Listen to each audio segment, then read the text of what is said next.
Hi, my name is Steve Matthews, and today I wanted to do a brief introductory to a topic that's been labeled mud flood. And what the whole deal is that in every major city across the whole world and on every continent, we have these older buildings that have, marvelous architecture and design work, but it appears that the first floor of most of these buildings have been buried, and there's no official explanation for where all of this debris and sediment came from. And people have labeled it mud flood for lack of any other terminology. But you can find this in any town, even in the town that I live in, which is on the coast of Oregon, and supposedly one of the last settlements in the U.S. We have buildings that appears have basements in them, but you'll see windows and stuff protruding off under the sidewalks, and when they're unearthed, you'll find doors and everything. That the first layer was complete, but then somehow it's been buried. Now, this isn't isolated to just my town, but all over the world. We aren't given an official historical account as to where all this debris came from, and that's the question that everybody's asking: is what deposited all this sediment? And you'll see above Conspiracy RS. I used some of his video clips and stuff here in the beginning of this video, but he's got a whole section on this church. It's in Omaha, Nebraska, and you see the same thing with sediment covering the whole first and sometimes even part of the second floor. But Conspiracy RS did a great job on covering a lot of these events. I'll leave a link below. Whatever happened was a catastrophic event and covered most of the world, and we don't find it recorded in history anywhere. And a lot of these buildings are still being occupied. Another video to check out is on YouTube, Rebel Without a Pause, and I'll have a link listed below. He did a video, To Earth, Rome, Was the Mud Removed Under Martial Law?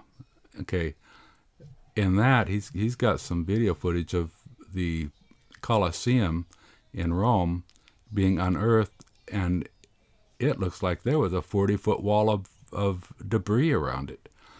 Now, I know that Colosseum may be a little bit older than some of the buildings we're talking about in recent history, but still, something major happened to put that much debris down. One of my hypotheses is that I know they've lied through their teeth about flat Earth and cosmology, and another thing that the Bible talks about is that there was supposed to be wormwood and also a great star that's supposed to have hit the Earth, or in the future, but maybe that's already happened. Who knows? But we're being deceived again, because all of this debris, there's never any reasonable explanation for it. And I believe it's fallout of some sort from either some major volcanic or multiple volcanoes or something, because that's the only thing I know of that can put that much debris anywhere. But something to check out and to ponder. None of us know, of course. And it doesn't take a genius to look around these buildings that are still being used today, and say that something big happened to put all that debris in the streets and around the buildings. I'll let a couple minutes of this unearthing in Rome. I'll let it play for a couple minutes, and then after that, I've got a building that's here in my hometown, North Bend, Oregon. We're right on the coast. Now, this building was said to have been built in 1909, and during that time, we were pretty much isolated by rivers and stuff, so there's no road traffic per se in and out of here. So this is a Citizens Building, downtown North Bend, Oregon, said to have been built in 1909. But look at these arches and stuff in the back here. This was another whole floor underneath. And they've dug some of it out, you can see, so they can have access to it. But a building like this requires, some pretty big footing to keep that brick wall with a lot of weight from cracking. And here are 3 different styles of footings that you'd have to have. You have to unearth that to have it unearthed and exposed to be able to do that. Then turn around and bury it again wouldn't make a lot of sense from a building standpoint. But yeah, the whole first floor is completely covered. And you can see that the windows and stuff were built right down in here. They've fenced it off. They're kind of hard to see because of the bushes, but there's complete windows and everything in it.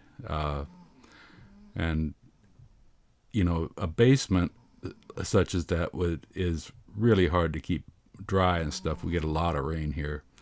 I know even the new ones that are built with basements, you can't keep them dry. You got to have sump pumps in them and everything. But yeah, poor design.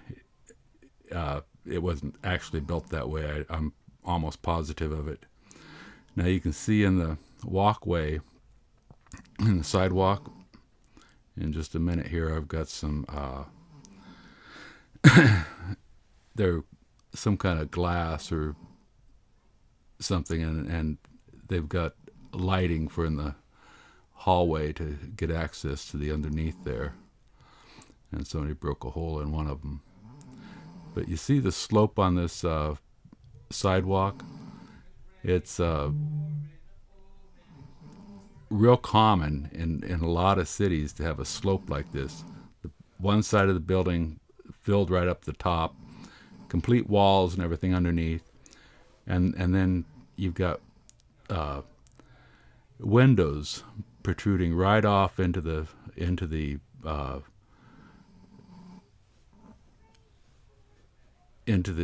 sidewalk, just like this here. I mean, some of them are way worse than that, but you can see they're both 2 different buildings. This is the building I was just showing you in the back, and the one on the other side of the street I noticed the same way.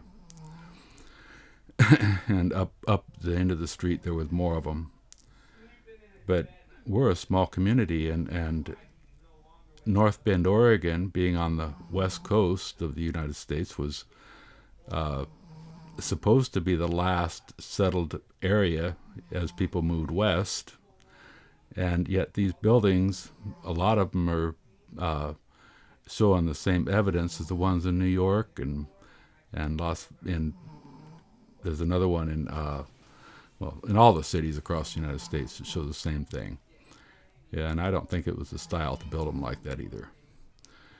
And it's bothered me for years before I ever heard about this. Anyway, I hope you enjoyed it.